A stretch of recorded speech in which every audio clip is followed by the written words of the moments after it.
गुजरात के अहमदाबाद में 12 जून गुरुवार को हुआ विमान हादसा फिर एक बार देश को गहरे सदमे में डाल दिया। एयर इंडिया का बोइंग ड्रीमलाइनर 787 जो लंदन के लिए रवाना हुआ था, उड़ान भरते ही क्रैश हो गया। विमान में कुल 252 लोग सवार थे, 10 क्रू मेंबर्स और 242 पैसेंजर्स, जिसमें से 241 पैसेंजर्स की मौत हो चुकी है और एक बच गया है।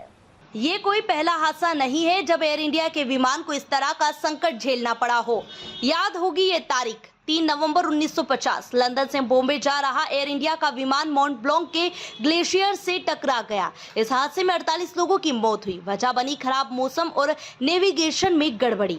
24 नवंबर 1966 इसी पहाड़ी क्षेत्र में फिर एक विमान क्रैश हुआ, 117 लोगों की जान गई। इस प्लेन में भारत के महान परमाणु वैज्ञानिक डॉक्टर होमी भाभा भी सवार थे। हादसे की वजह मानी गई पायलट की चूक और एटीसी से कम्युनिकेशन में गलती। कुछ लोग इसे साजिश भी मानते हैं।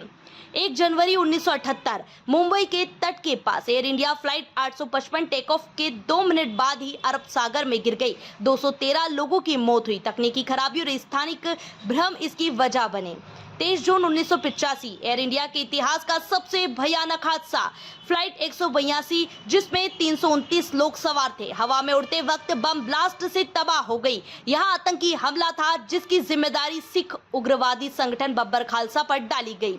22 मई 2010 air India express flight 812 Dubai में मंगलोर आते वक्त रनवे से आगे निकल गई और पहाड़ी से टकरा गई। 158 लोगों की जान चली गई। पायलट की गलती इसकी मुख्य वजह बनी।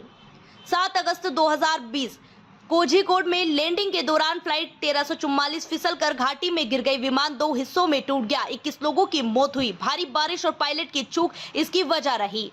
और अब अहमदाबाद का यह ताजा हादसा, जिसने फिर से एयर इंडिया की सुरक्षा व्यवस्था पर सवाल खड़े कर दिए हैं।